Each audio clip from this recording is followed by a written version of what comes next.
Yeah. Can you bring the mic to this gentleman right there? And may I just add, continue to question.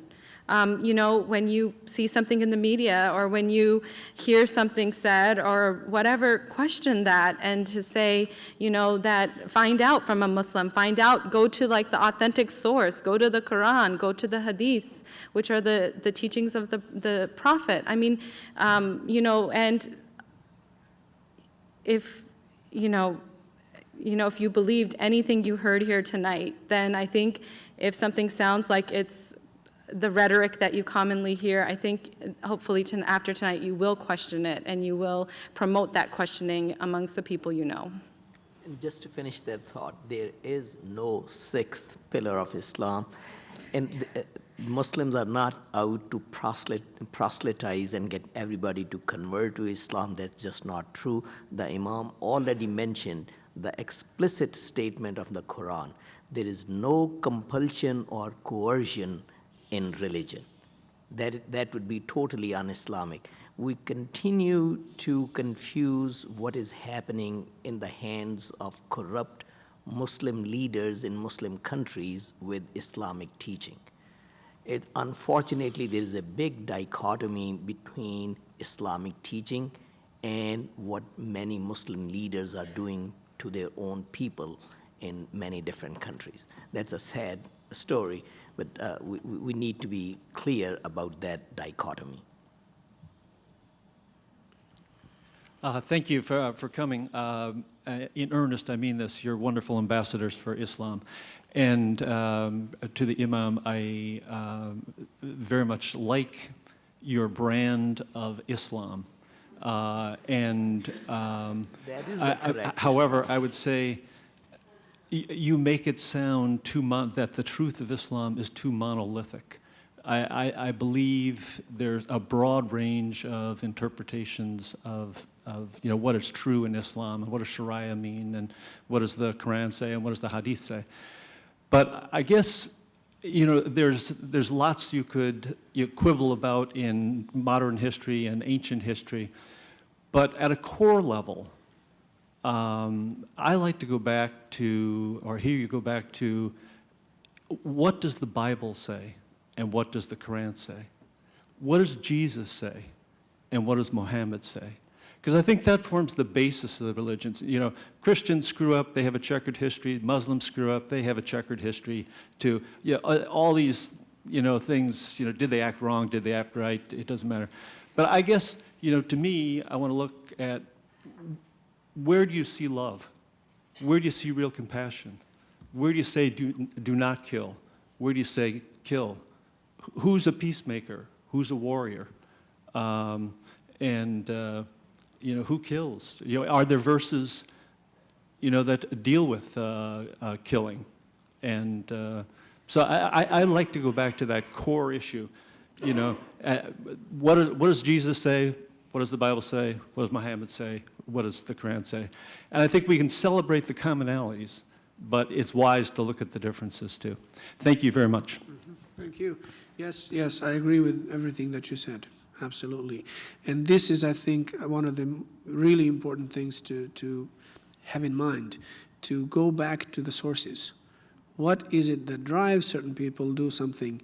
Is it really the teachings of their religion, or is it the current socio-political circumstances in which they live? For example, in the Middle East or somewhere in Europe as immigrants or wherever. What the Quran teaches is quite clear, and everyone can go to the copy of the translation of the meaning of the Quran in English and read what the Quran says. Same is true for the Hadith or the tradition of the Prophet, because these are the two main sources of Islamic teachings. And anything that is in defiance to these two sources is totally rejected by any Muslim scholar in the world from the day one to the day of judgment. Anything that is in defiance with the Quran and the teachings of the Prophet is totally rejected in Islam.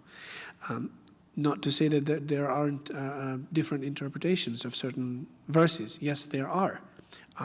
But there are limits. It's not like everyone can say everything he wants.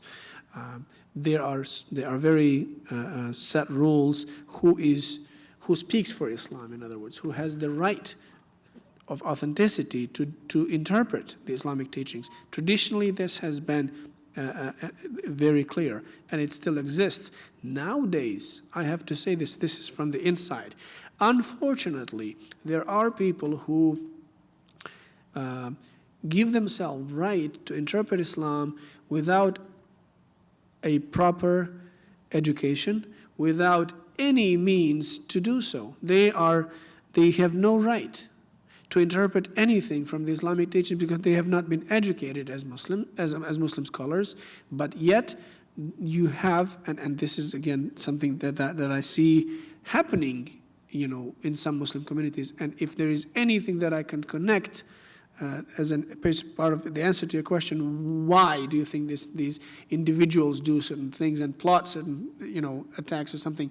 Probably because they have listened to someone that has interpreted certain verses from the Quran or certain teachings of Islam without a proper guidance. So someone who did it wrongly. There are people who, tend or claim to be, the scholars, and they have no proper education whatsoever. The authenticity is the main, is the foundation of anything in Islam. It is called sanad in the Arabic language. It means the chain of transmitters. Everything has got to go back to the Prophet. From the teacher back to his teacher, back to his teacher, back to his teacher. No one can say anything that cannot be traced back to the Prophet himself, back to the Quran. Traditionally to be accepted as a valid opinion in Islam.